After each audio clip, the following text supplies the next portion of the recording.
कोटी ओडियाଙ୍କ आराध्य प्रभु जगन्नाथଙ୍କୁ जीवंत ठाकुर कुहाଯାଏ। से मानव रूपी परम ब्रह्म। मानवीय लीला सर्वदा देखिबाकु मिले प्रभु जगन्नाथଙ୍କର कहानी।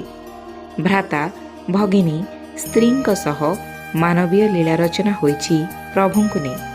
ठीक सेहीपरि ज्येष्ठ मासर उत्तापरू रक्षा पाइबा पई प्रभु रत्नवेदी छाड़ी चली आसती स्नान मंडपकू। ज्येष्ठ पूर्णिमारे बा स्नान पूर्णिमारे स्नान करिबा पाई 108 गरा सुबासित जलरे स्नान करती। ज्येष्ठ उत्तापरू तो रक्षा पाई जाती सत, ता परवर्ती समय 15 दिन धरी से प्रबल ज्वर अनुभव करती। अणसर बा संगरद्धरे रुहंती। अनेक उपचार परे प्रभुଙ୍କୁ उपशम मिले। यह आम परंपरा, आम संस्कृति रे एही सब कथा रही आसीछि। किंतु एहा पछरे एक कहानी रहिछि। प्रभु जगन्नाथ कहती, जदि तांको भक्तंकर देह खराब हुए तेबे तांकर काहेकि होई परिबो नाही। माधव दास नाम जगन्नाथंकर जड़े परम भक्त थिले। से जगन्नाथ कथामृत सर्वदा गान करुथिले। जगन्नाथंको पूजा सर्वदा करि आसुथिले। दिने माधव दास हठात बहुत ज्वर अनुभव करबाको लागिले एवं ज्वररे पड़िले। से जेहेतु एका रहुथिले, एते ज्वररे मध्य निज काम निजको करबाको पड़ुथिला। जदि केही आपणार बा चिन्हा व्यक्ति तांको साहाय्य पई आसुथिले, से मना करि देउथिले एवं कहुथिले प्रभु जगन्नाथ तांको साहाय्य करिबे। दिन पर दिन बीती चलिला। ज्वरर मात्रा खूब बढ़ी बढ़ी चलिला।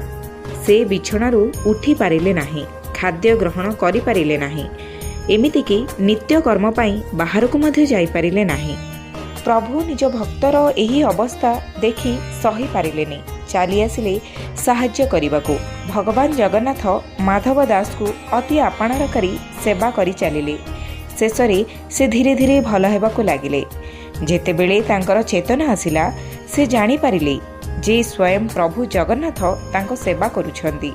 से प्रभुଙ୍କୁ देखि उल्लासित होई पड़िले एवं छळ छळ आखिरे प्रश्न कले, जगतकर्ताଙ୍କୁ समस्ते सेवा करती, भक्ति करती, आपण मो पाई काहेकि एते कष्ट कले, मते काहेकि सेवा करिले?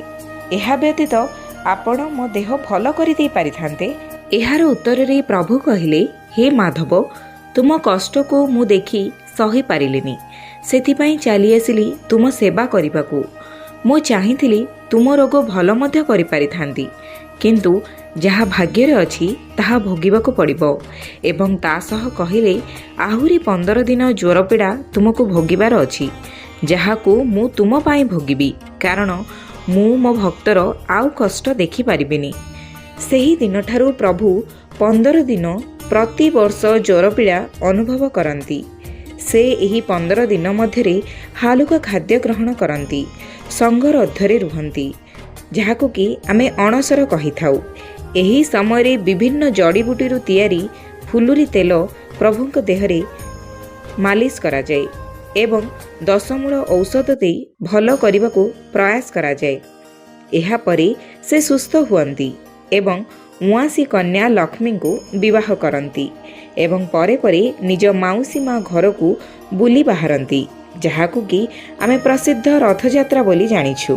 भक्तंकर भावावेग सहित जड़ित प्रभुंकर कहानी। आशा करुछि भल लागिबो।